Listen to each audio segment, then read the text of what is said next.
Orang yang mengeluh-mengeluh juga tetap dapat rezeki. Pokoknya sebelum kita mati pasti ada rezekinya. Rezeki kita itu baru berhenti kalau kita mati. Tidak ada yang lebih pahit dari berharapnya hati kepada Allah. Allahumma ftah lana hikmataka ya Allah.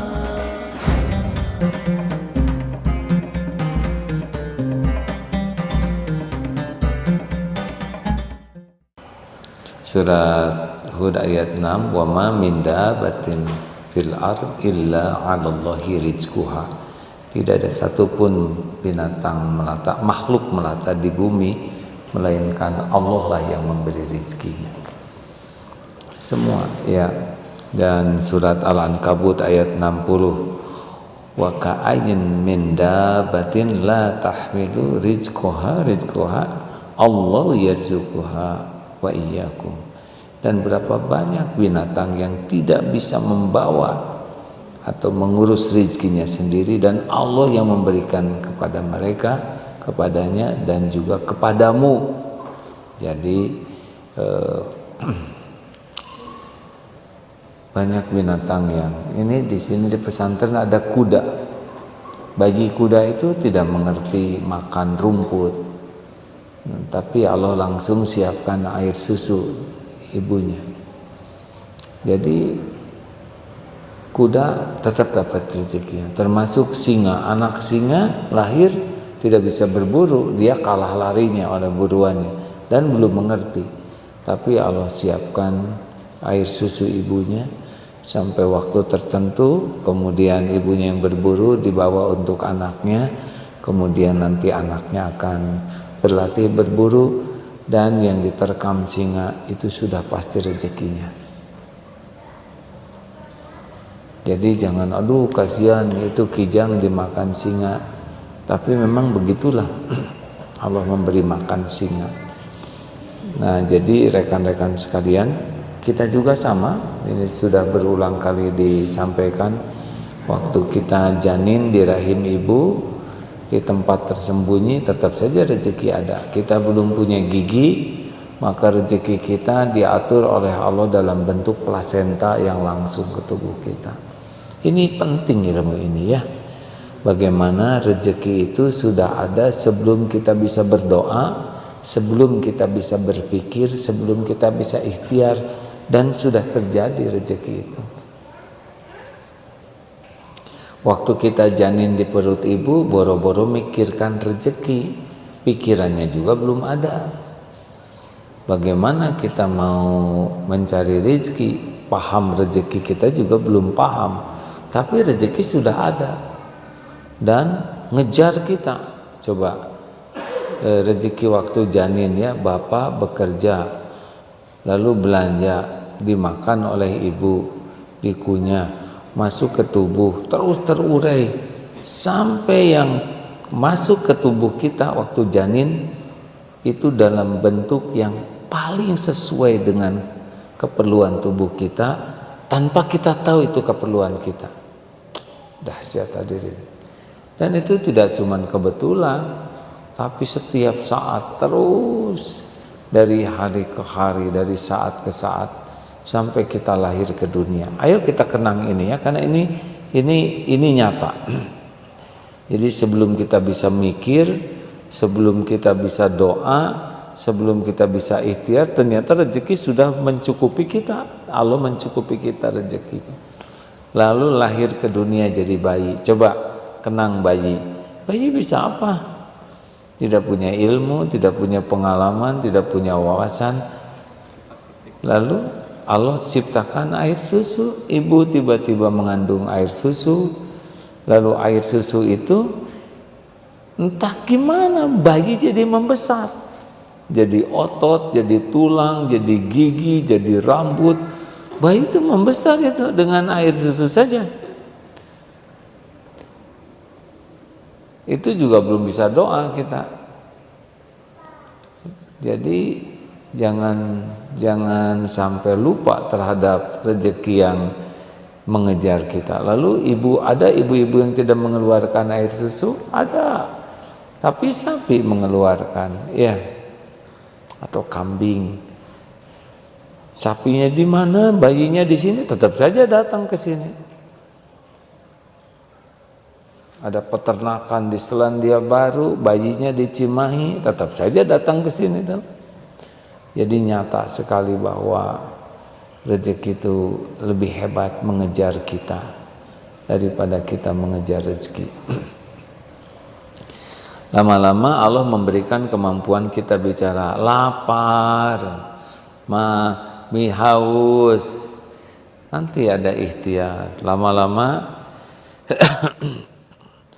kita membesar, makin diberi jarak sedikit oleh Allah dengan rezeki kita, benar? Terus agak ada jarak, nanti sepertinya kita harus membanting tulang, tapi tetap saja lebih hebat rezeki ngedeketin kita. Persis seperti cecak, makanannya nyamuk, dia memang bergerak, tapi tetap jauh lebih hebat nyamuk bergerak ngedeketin cecak daripada cecak ngejar nyamuk, benar kan? Cecak memang bergerak, tapi berapa banyak gerakannya. Tapi nyamuk itu dari selokan depan loh, ke sini terbang, terus mendekat sampai ada dalam radius jangkauan cecak. Cecak ikhtiar. Sama kita juga kan? Makan. Coba ya alhamdulillah tadi makan. Lihat nasi merah. Dari mana ini? Saya tidak tahu sawahnya di mana. Siapa yang nanam? Siapa yang ngetam? Siapa yang bersihkan? Siapa yang jual? Siapa yang ngangkut? Demi Allah sampai tadi di piring. Udah itu ada ikan. Dari laut mana? Siapa ayah ikan? Siapa ibu ikan? Lahir, siapa yang ngambil dari laut? Dibawa ke pasar. Dari pasar pakai es, dibawa ke sini. Dari sini dimasak sampai ke sini. Itu belum cukup tuh. Belum hanya nasi, tapi ada garamnya, ada sambal, ada bawang, ada yogurt tadi itu, walaupun sedikit yogurt itu dibuat dari apa kok asam gitu kan? Dibuat dari asam mungkin ya. Ini sapi, air susu diolah sedemikian rupa, sapinya di mana? Ada di sana sambal, ada cabenya, ada minyak kelapanya. Kelapanya dari kebun mana? Demi Allah itu makanan kita tuh adalah sebuah, selain Allah memberi rezeki, tapi Allah juga memberitahu nih betapa dahsyatnya makanan dikumpulkan, dan itu setiap hari. Minum air madu ya, biasanya ada di sini, tapi nggak apa-apa ya, karena dia akan datang pada waktunya ya. Jangan minta-minta ya, tenang saja. Biasanya di sini nih ya. Insya Allah pada waktunya dia akan ke sini. Ingat ya, saya tidak minta-minta air madu hangat. Ya. Kalau memang rezeki saya datang nanti ke sini, ya kita tunggu aja. Mana ya? Hadirin sekalian, kalau air madu, airnya dari mana? Tidak pernah kita lihat mata airnya, benar? Kita tidak mengerti air itu bisa steril, kepunya alatnya. Bagaimana pH-nya 7? Tapi demi Allah datang biasanya. Madu, air madu. Itu luar biasa pontang-panting lebah itu. Antara bunga, sarang terbang. Capek. Demi siapa? Kan? Demi kita. Capek itu mungkin ya, dan saya nggak pernah jadi lebah. Pontang-panting diambil oleh, coba lihat nanti kalau itu ada di sini ya. Tenang, tidak usah ditunggu-tunggu ya, karena itu akan membuat letih dalam penantian. Ada kok ya sebentar, nah, nada itu ya mencerminkan penantian. Madu datang, diambil, diolah, diangkut, dibotoli, masuk ke sini. Ada, ini luar biasa hadirin. Tuh kan, Biasanya di situ ya. Enggak apa-apa, manja. Asli nih hadirin. Coba ini untuk air madu hangat. Ini ngangetin air juga ada ilmu sendiri. Luar biasa. Kita hanya tinggal ngambil, tapi ini perjalanannya luar biasa. Saya tidak tahu ini dari mana madunya. Jauh. Dan ini bukan sembarangan hadirin. Kalau kita hanya minum saja, enggak ingat bagaimana Allah menjamin, aduh itu dia.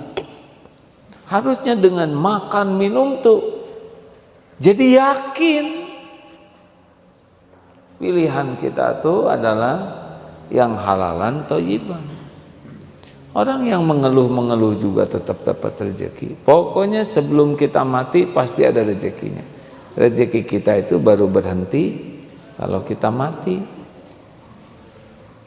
Kalau belum habis jatah kita, hidup kita nih sampai selesai. Nah, nanti kita makin tua, gak bisa pergi seperti waktu muda, balik lagi rezekinya. Seperti kita bayi, ya mau kemana kek? Oh, ke dapur. Kakek, nanti susah, duduk aja. Nanti dari dapur datang. Lama-lama, kenapa kakek tangannya goyang? Ini susah. Kalau tangan ini sudah oleh Allah diambil kemampuannya, nanti ada yang masukin tangan yang lain ke mulut kita, yang nyuap, betul? Nanti, kenapa kek? Usah nelen. Kalau ini udah diambil kemampuannya, masuk ke sini, diinfus. Nanti kalau sudah waktunya selesai, kita meninggal, maka infus nggak bisa lagi bermanfaat. Selesai.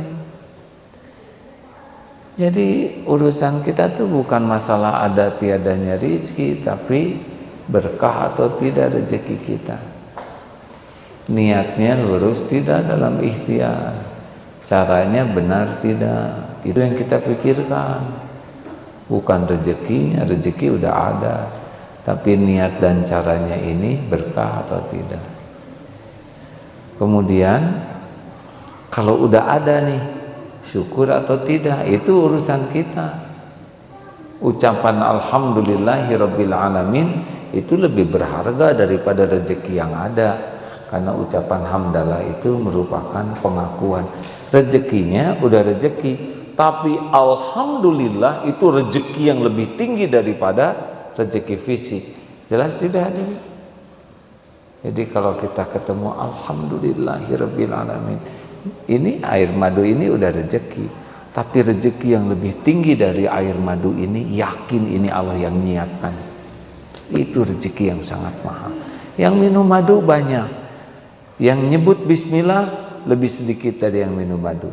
Tapi yang minum madu, ingat ini disiapkan oleh Allah, itulah rezeki yang termahal.